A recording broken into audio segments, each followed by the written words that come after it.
A gente vai voltar para a série de Marcos, a série que nós estamos caminhando por ela desde outubro de 2023.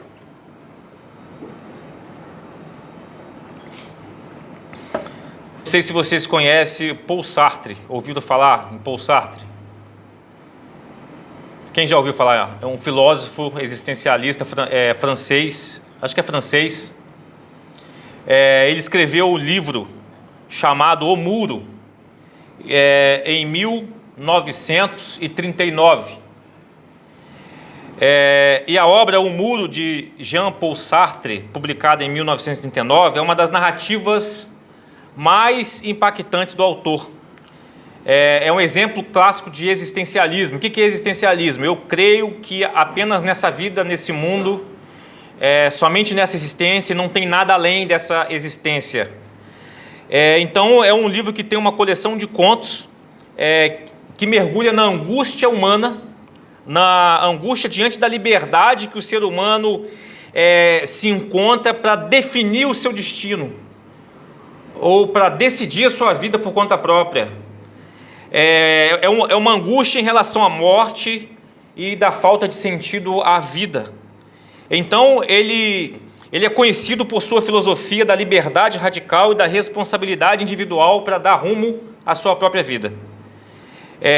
E aí, esse livro escreve sobre a experiência iminente de morte e que força os personagens a confrontarem as suas vidas de uma maneira brutal. Nesse livro, o protagonista é um prisioneiro espanhol da Guerra Civil Espanhola que está condenado à morte e vai para o paredão para ser fuzilado. Então, esse livro descreve a experiência de angústia enquanto ele aguarda o seu fuzilamento. E essa história desenrola enquanto o personagem tenta compreender a sua situação diante da morte que está certa. Então, o muro, o título, O Muro, a capa de uma das versões, aí tem um muro todo fuzilado aí, né, de bala. O muro no título simboliza a inevitabilidade da morte. Um dia a gente vai chegar diante de um muro e nesse muro a gente morre. É uma barreira que é intransponível. Eu não sei o que tem atrás do muro. Eu não sei o que vem depois. Era isso que Sartre escrevia e escreveu. Então ele trata da angústia existencial e a liberdade. Ele escreveu o seguinte, tem uma frase dele, o tema da mensagem é o Evangelho além do muro da angústia da existência. Marcos 12, 18 a 27. Tem uma frase que Sartre escreve, é o seguinte: o homem é livre e, portanto, está condenado a ser livre. Ou seja, o homem não presta continência para ninguém, ninguém transcendente, ou seja, não existe Deus, ele é ateu. Então, essa liberdade que ele tem para definir sua vida é como se fosse uma condenação. Olha só como complexo é. Né, o querer ser livre, ao mesmo tempo, diante das circunstâncias da vida, é como está condenado a ser livre.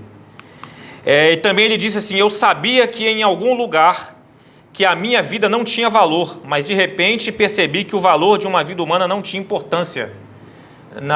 O soldado próximo de ser fuzilado, a morte diante de um absurdo, né, uma situação de absurdo na vida central do existencialismo. Eu só tenho essa vida, acabou minha vida, não tem mais nada adiante e não sei nem para que eu vivi. E existe também um pensamento de alienação. Eu não sou mais do que um ser que se apaga, uma sombra de homem, sem nem mais e nem menos. Ou seja, não existe ninguém absoluto acima de mim.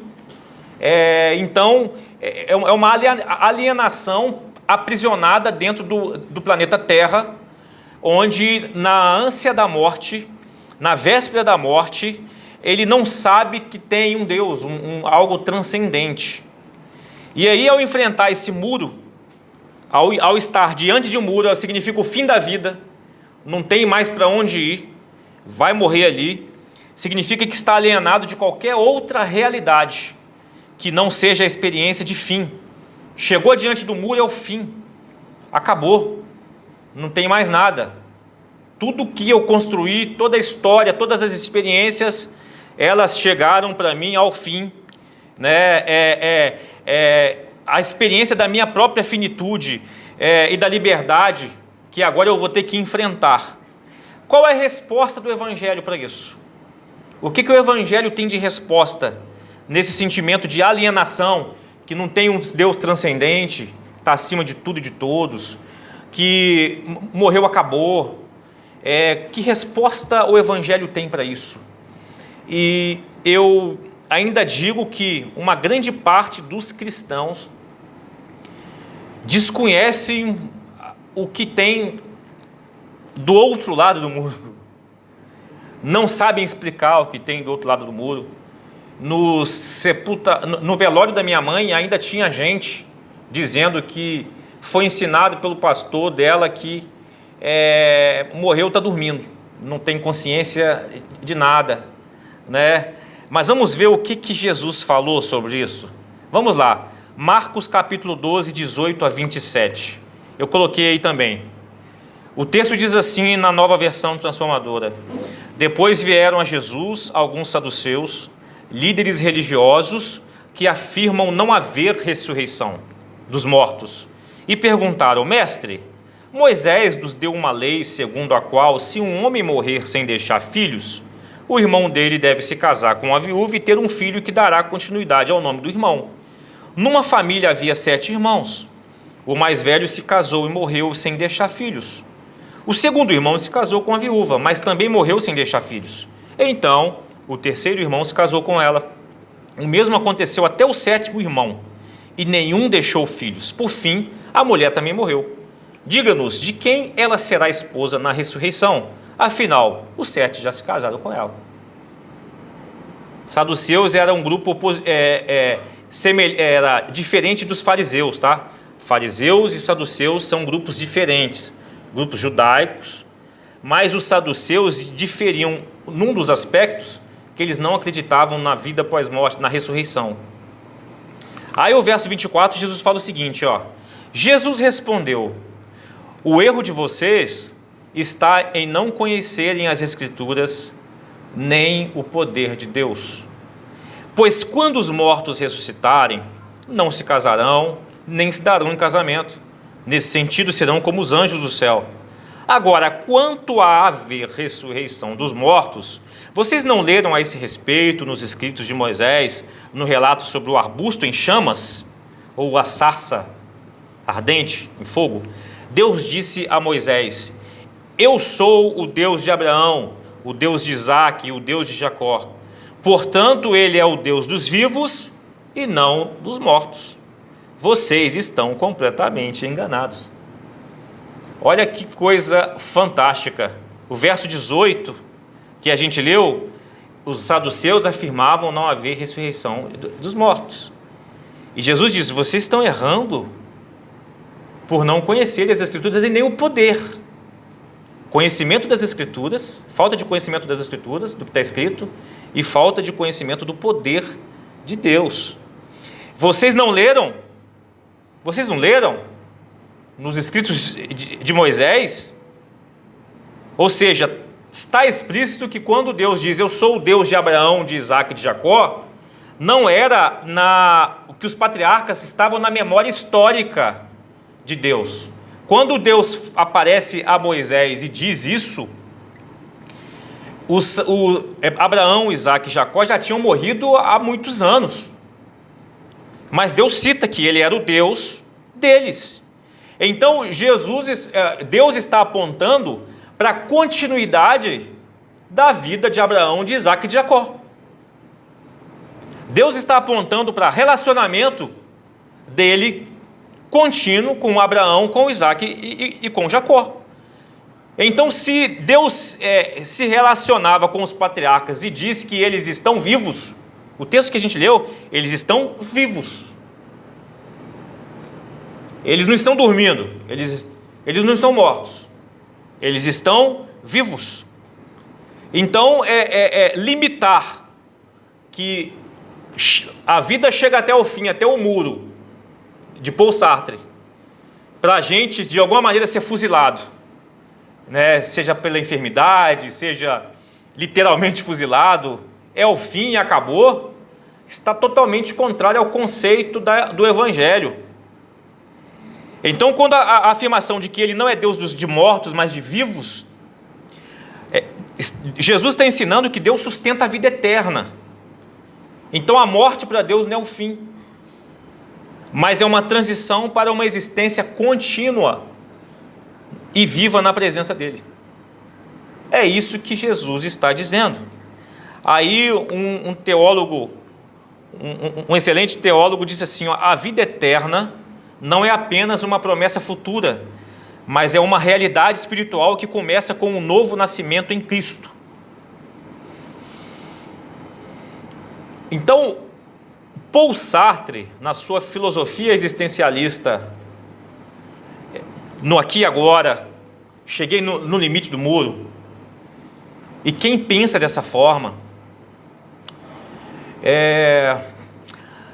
ou aqueles que dizem que Jesus é bom, Jesus é legal, as palavras de Jesus são sábias, para experimentarem a vida eterna, que é uma promessa de vida contínua futura, precisam nascer de novo. Nascer de novo é uma transformação de pensamento, uma transformação tal que a gente não sabe nem explicar. E Jesus falou isso em João capítulo 3.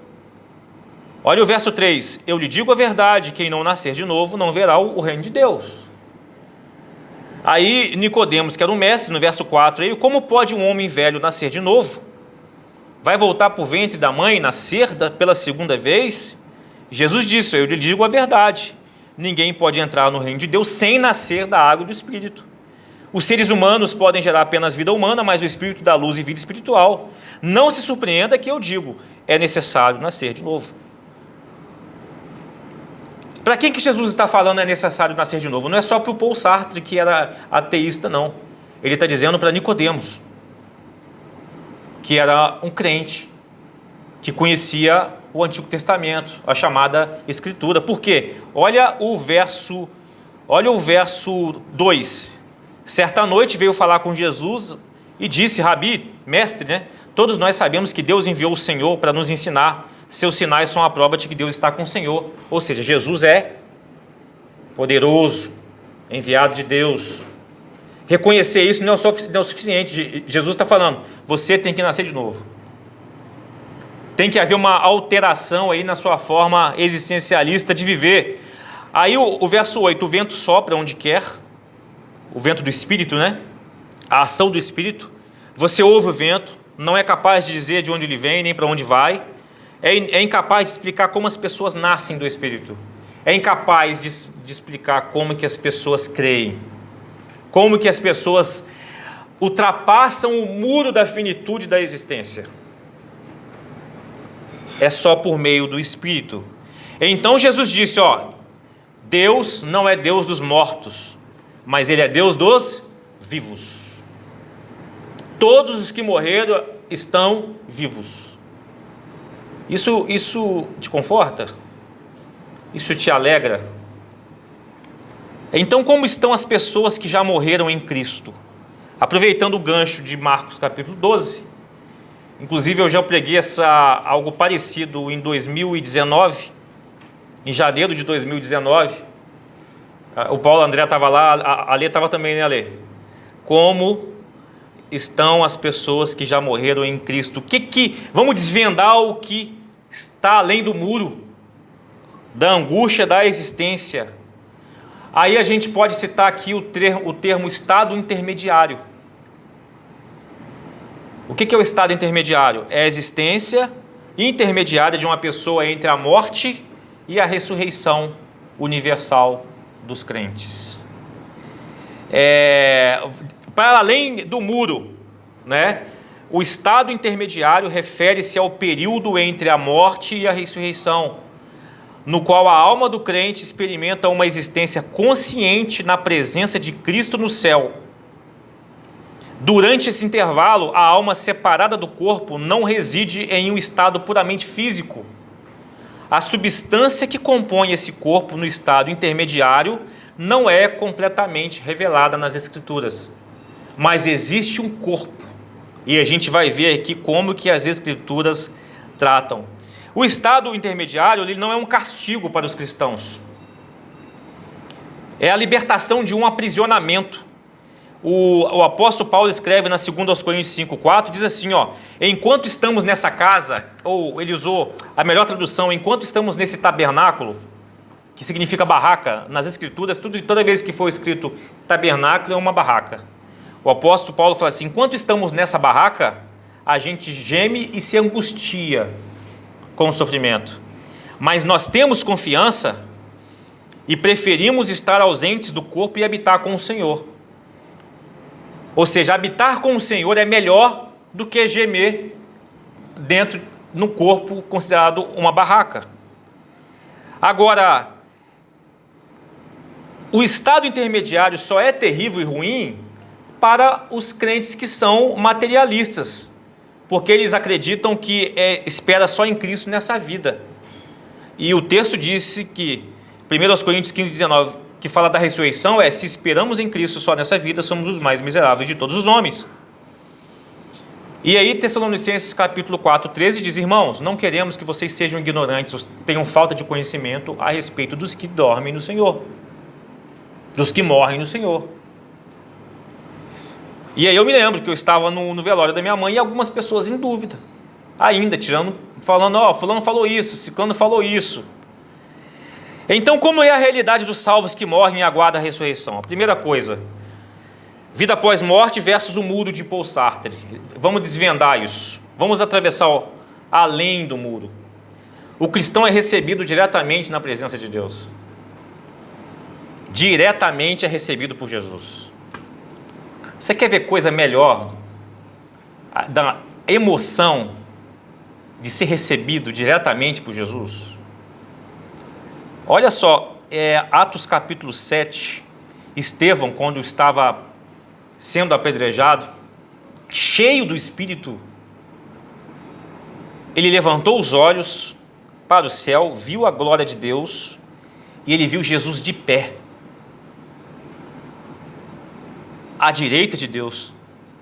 E ele disse, eu vejo o céu aberto e o Filho do Homem de pé à direita de Deus. Atos capítulo 7, 55, 56. Que espetáculo de encontro. Enquanto apedrejavam Estevão, ele orava, Senhor Jesus, recebe o meu espírito. Ele viu Jesus. Ele viu Jesus. Há casos de pessoas que antes da partida relatam estar vendo Jesus. Eu não sei se você conhece história assim. Eu conheço duas histórias. Uma lá de onde eu morei, a esposa do Joãozinho. Você lembra, Dante? Não vai lembrar.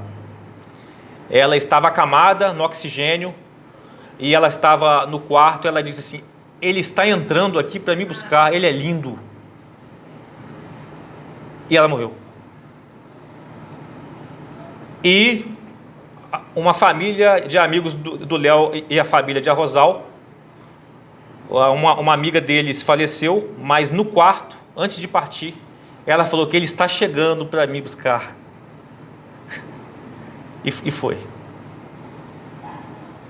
Estevão viu também. O cristão é recebido diretamente na presença de Deus. E aí tem Gênesis 5, 24, que diz assim, ó, Enoque andou com Deus e já não foi encontrado mais, pois Deus o tomou para si. Ou seja, é punição?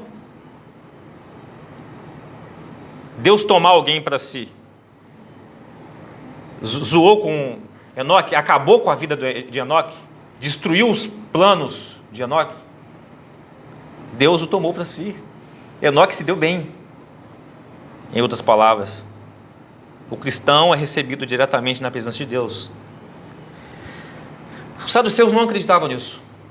Os saduceus que confrontaram Jesus não acreditavam nisso.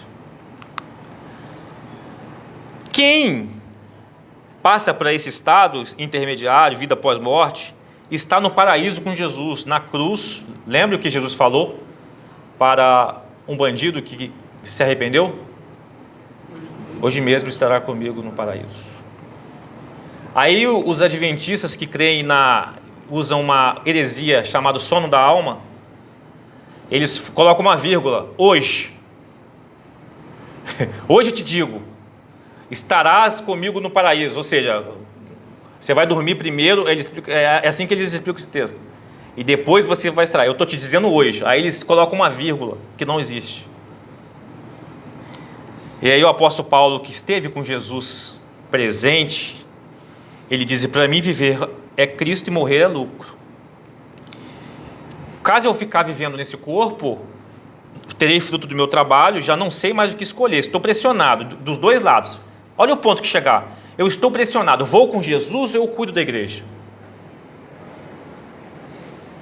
Desejo partir, estar com Cristo. É muito melhor. Filipenses capítulo 1. Contudo, é necessário, por causa de vocês, que eu permaneça um pouco nesse corpo que ele chamou de barraquinha. Está no paraíso com Jesus. Eles mantêm a sua identidade. Os saduceus não acreditavam nada disso. Jesus, em Mateus capítulo 17, em Marcos também a gente leu sobre isso. Jesus chama Pedro, Tiago e João, leva em particular no alto monte, se transfigura diante deles, a sua face brilha como o sol, as roupas tornam brancas como a luz, e apareceram diante dele quem? Quem lembra? Os dois que apareceram? Elias e Moisés. Moisés continua sendo Moisés, Elias continua sendo Elias. Você vai continuar sendo você. Mantenha a sua identidade. 4. Não perde a racionalidade. Quando a gente for para o céu, a gente não vai lembrar de nada mais. Vai sofrer aquele apagão. Gente, isso é totalmente irracional pensar dessa forma. Já pensou? Você sofreu um apagão, resetar você, Deus resetar a sua mente, você não saber de onde você veio, o que aconteceu, o que Jesus fez, que foi a redenção, que você foi chamado, que você foi eleito, que você foi salvo. Não faz sentido. O texto diz que, de Apocalipse 6:9, as almas se lembram dos acontecimentos e conhecem o plano redentor e o juízo de Deus sobre a terra. Apocalipse 6:9, quando abriu o 5º selo, vi debaixo do altar as almas daqueles que haviam sido mortos por causa da palavra de Deus e do testemunho que deram. E eles clamavam em alta voz: até quando, ó soberano, santo e verdadeiro, esperarás para julgar os habitantes da terra e vingar o nosso sangue?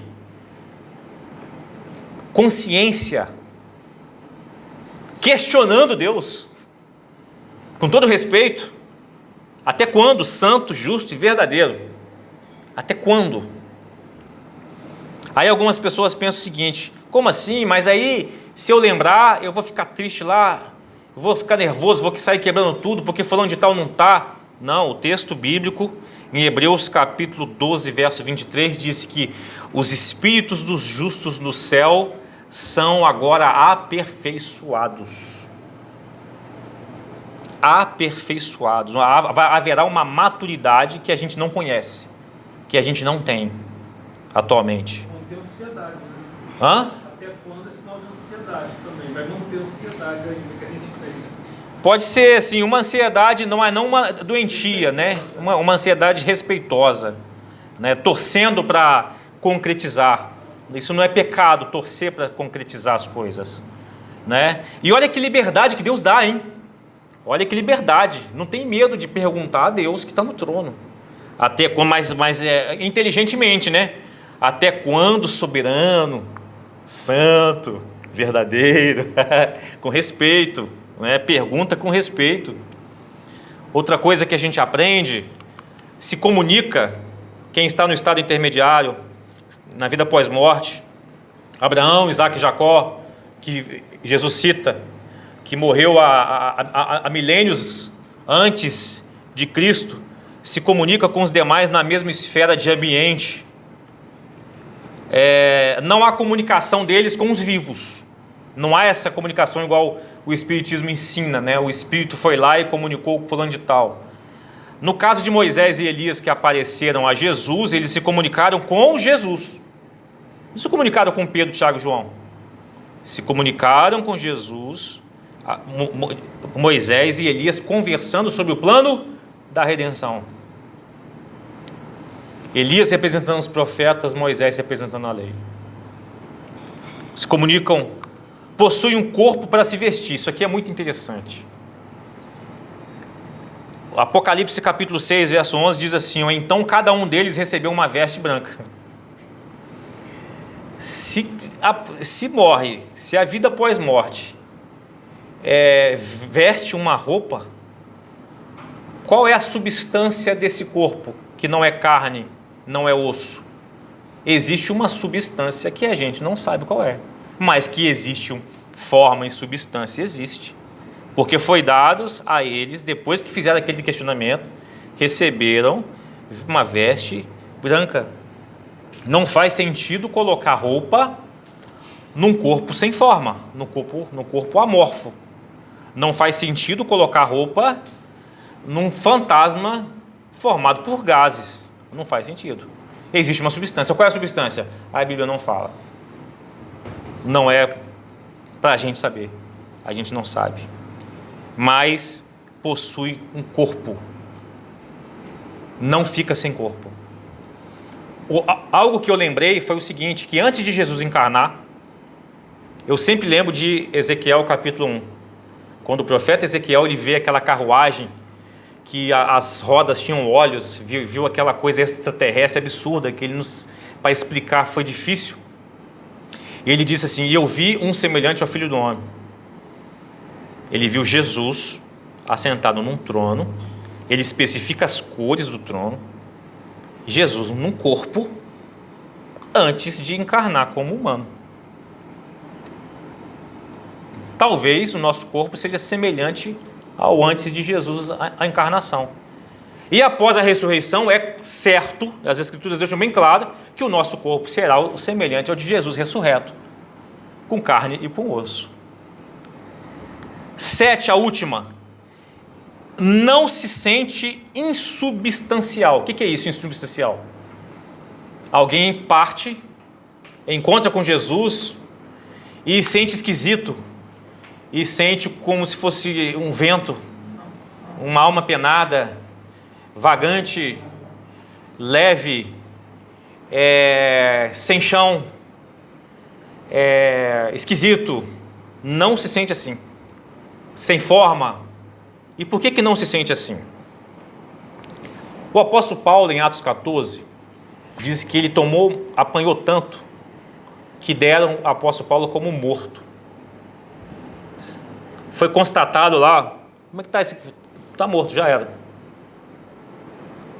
E esse mesmo apóstolo escreve na 2 Coríntios 12, 2-5, que eu conheço um homem que em Cristo aqui há 14 anos foi arrebatado ao terceiro céu. Se foi no corpo ou fora do corpo, eu não sei. Ele não sabia se foi no corpo ou fora do corpo. Deus o sabe. E sei que esse homem, que é ele, está falando dele mesmo, se no corpo ou fora do corpo, não sei, mas Deus sabe, ele continua meio confuso, foi arrebatado ao paraíso e ouviu coisas indizíveis, coisas que ao homem não é permitido falar. Nesse homem me gloriarei, mas não em mim mesmo, a não ser em minhas fraquezas. Nesse texto, Paulo está confuso, porque muitos teólogos indicam que quando deram ele como morto, ele estava diante do Senhor. E Atos capítulo 14 diz que depois de um tempo, ele apanhou tanto que estava como morto. Atos capítulo 14, se você for ler, depois de um certo tempo que ele esteve no terceiro céu, ele levantou e saiu andando. E foi embora. Nesse texto ele está confuso. Ele escreve não sei se foi o terceiro céu no corpo ou fora. Ele não se sentiu como um gás. Ele não se sentiu vazio. Ele não se sentiu como uma alma penada. Então, olha que interessante esse texto.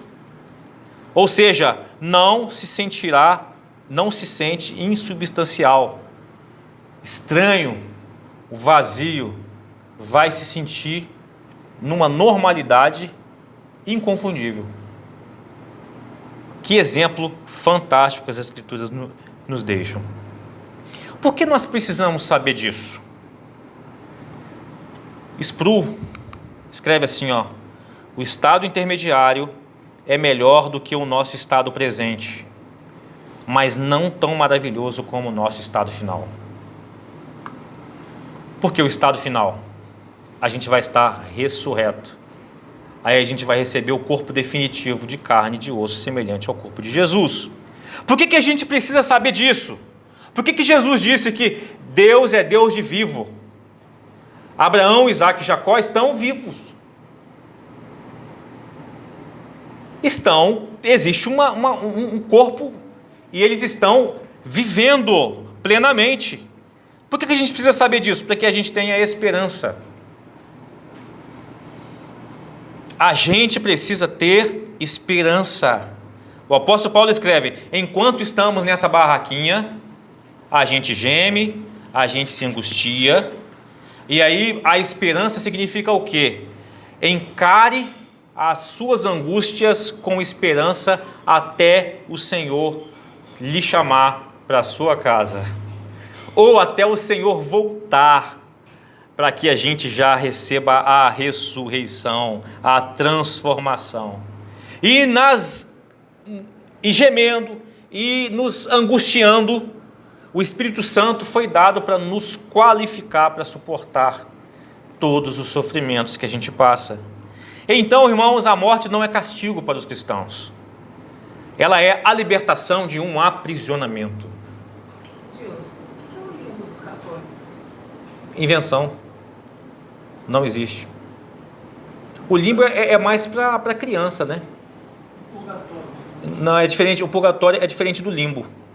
O limbo é mais para as crianças que, se eu não estiver equivocado, um estágio intermediário de crianças que morrem. E purgatório é um estágio de adulto que tem que pagar pelas suas penalidades ali em sofrimento. E ali naquele sofrimento eles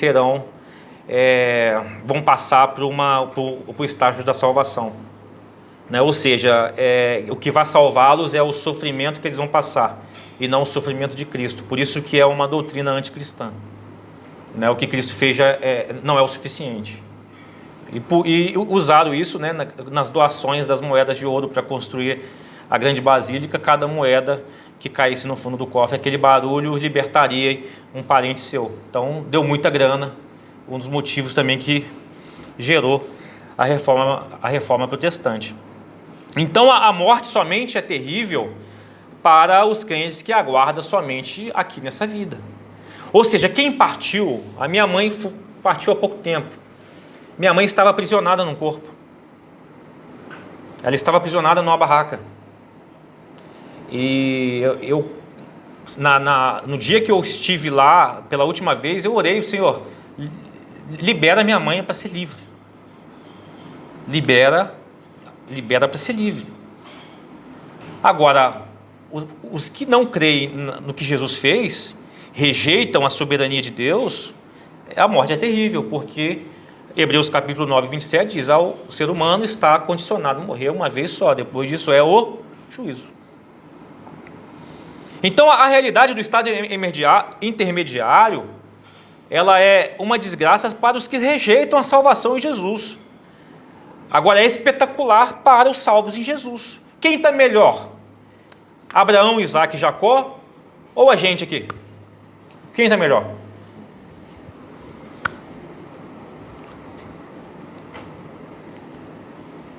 Eles estão muito melhor do que a gente. Agora a pergunta: onde você encaixa nesse contexto? Onde eu e você nos encaixamos nesse contexto? Jesus diz assim, no verso 24: o erro de vocês está em não conhecerem as Escrituras e nem conhecerem o poder de Deus. Pelas Escrituras, a morte, o estado intermediário aguardando a ressurreição, é uma elevação de nível. E não dos salvos em Jesus, tá? e não dos coitadinhos. Coitadinhos somos nós. Coitadinhos somos nós que estamos na nossa barraca. Como você e eu nos encaixamos nesse contexto? Enquanto você está nesse corpo, nessa barraquinha, seja fiel até a morte. Eu lhe darei a coroa da vida. Seja fiel. E ser fiel não é fácil ser fiel. Ser fiel é entender e colocar em prática que Deus é o seu dono. Jesus é o seu Senhor. Tem um serviço para você enquanto você está com o seu corpo, com o seu corpinho, que a cada dia que passa está oxidando. Ser fiel é usar esse corpo ao serviço do seu Senhor, de alguma maneira. Fidelidade até o fim da vida, com promessa de coroa da vida. Coroa, o vencedor dos Jogos Romanos recebia aquela coroa de flores, não é coroa de ouro com pedrinhas, igual o pessoal fala por aí, não. Significa que vitória, receber coroa da vida, você venceu na vida. Você venceu na vida. Ser fiel com a promessa da coroa da vida é um convite de Deus para a gente viver com integridade, com sinceridade, viver com coragem, viver com confiança em Cristo, independente das circunstâncias. Ser fiel até a morte. Vai aparecer para você circunstâncias que me tentará negar ao Senhor, na questão das nossas honestidades com os negócios dessa vida, na questão do excesso de entretenimento e a gente não buscar o Senhor e não conviver em relacionamento com o Senhor, nas decisões difíceis, onde a moral que o Senhor nos ensina a viver semelhante a Ele, na imagem de Cristo, o relativismo humano vai tentar te colocar como uma pessoa careta por você estar tomando algumas decisões para você parecer e ser fiel com o seu Senhor. Ser fiel até o fim da sua vida, independente das circunstâncias, independente da sua dor, independente das perseguições que você sofrer, seja fiel. Como é que está o seu trabalho? Seja fiel. O seu patrão não é o seu dono. O seu patrão está debaixo de um senhor. O seu chefe está debaixo de um senhor. O seu cliente está debaixo de um senhor. Aí eu uso um exemplo aqui de Policarpo, bispo de Esmirna, que nasceu em 69 depois de Cristo, morreu em 155 depois de Cristo. Ele foi queimado. Ele foi amarrado e queimado.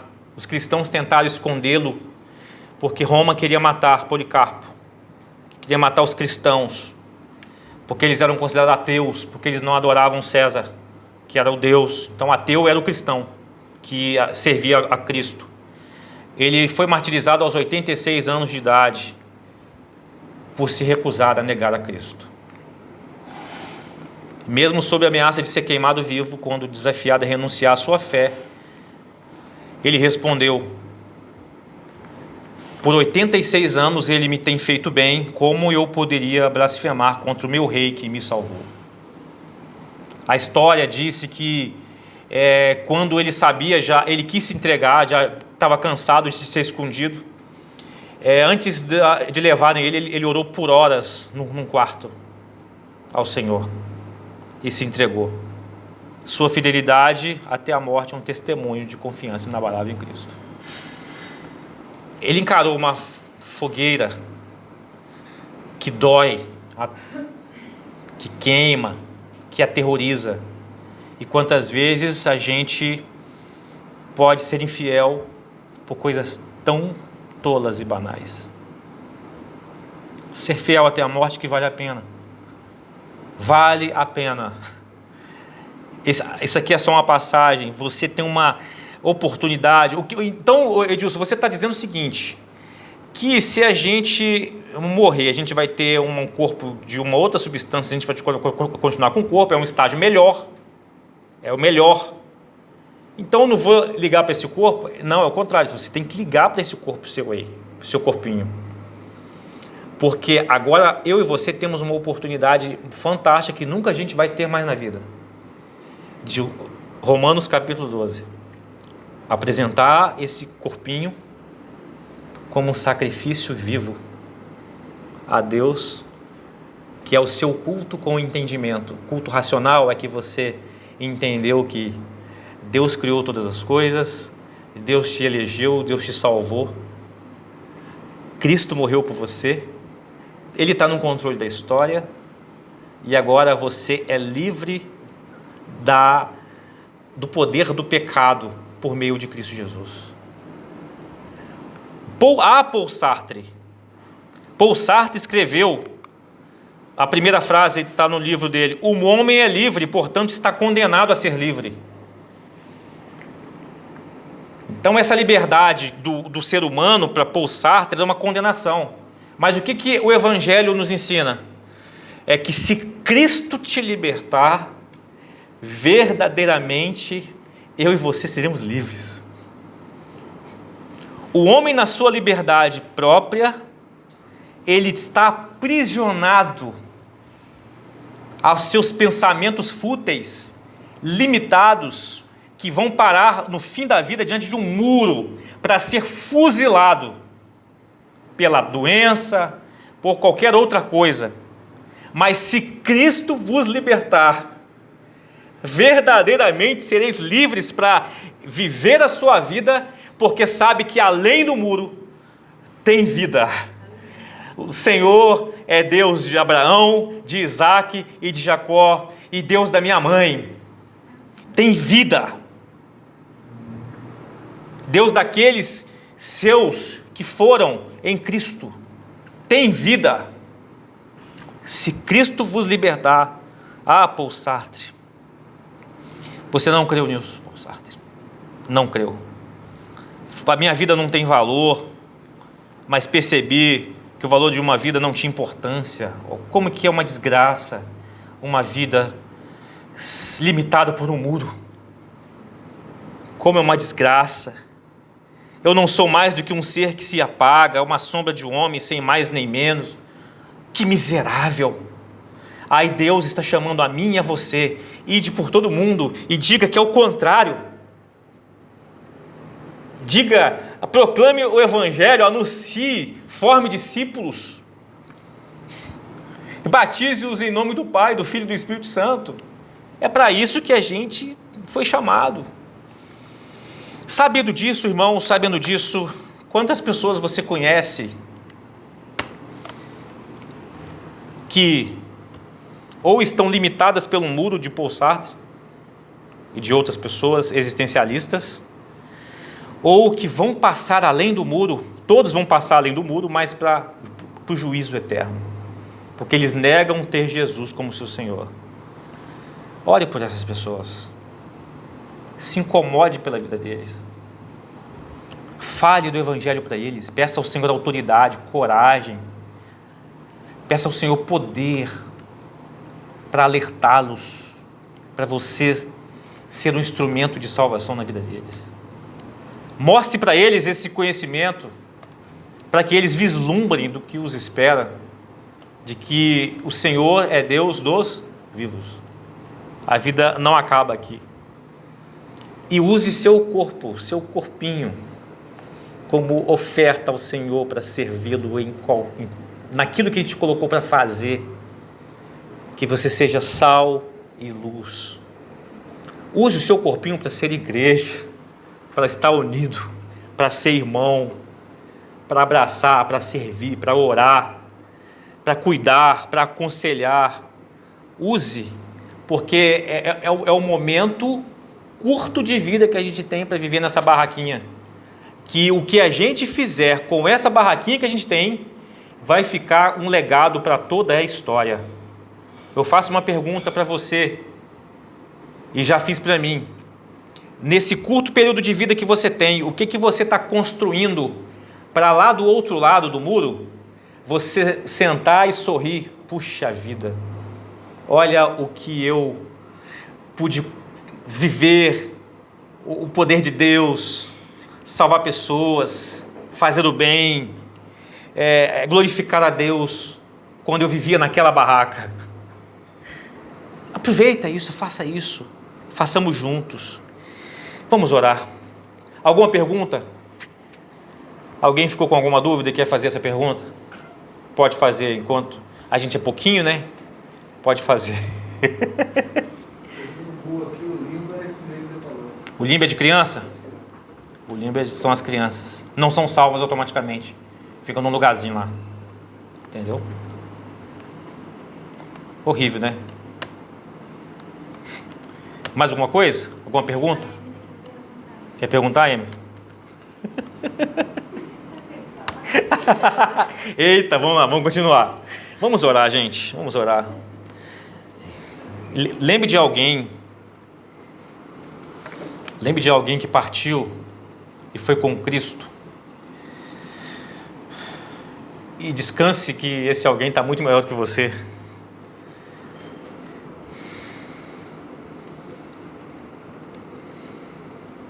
Agora lembre de alguém que, se partiu hoje, estará sem Cristo. Olhe por essa pessoa agora. Olhe para os seus parentes. Ó Deus, quantos parentes eu tenho que inclusive já ouviram, já comporam até músicas cristãs, estão afastados da comunhão, estão afastados do Senhor, dos seus senhorios. Deus, salva meus parentes. Salve o Senhor. Faça um milagre na vida deles.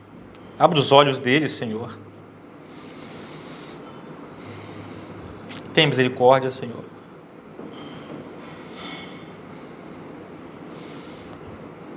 Ó Deus, obrigado por nos dar essa barraca para vivermos. Não é diminuir a beleza do corpo humano, a complexidade, não é isso, Senhor. Mas é reconhecer que teremos estágios melhores, que finalizará na ressurreição.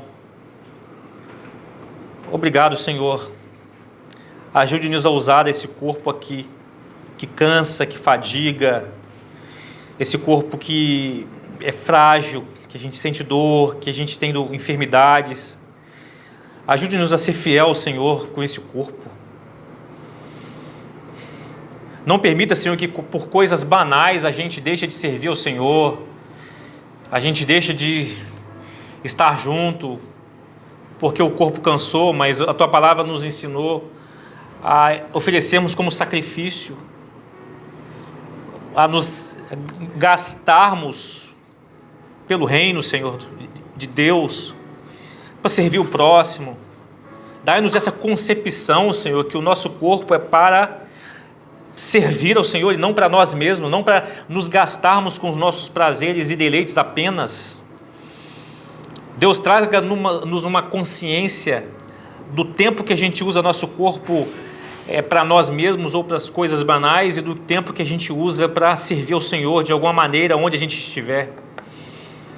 Traga-nos essa concepção, essa consciência, Senhor. E obrigado, Senhor. Obrigado. Muito obrigado, Senhor, pela beleza do Evangelho, por nos desvendar além do muro, Senhor. Dai-nos autoridade, dai-nos poder, dai-nos vontade. Mexa conosco, Senhor. Mexa com o nosso brio, para a gente viver uma vida missional, uma vida que proclama o Evangelho da salvação em Jesus Cristo. Desde já eu te agradeço, Senhor, em nome de Jesus. Amém.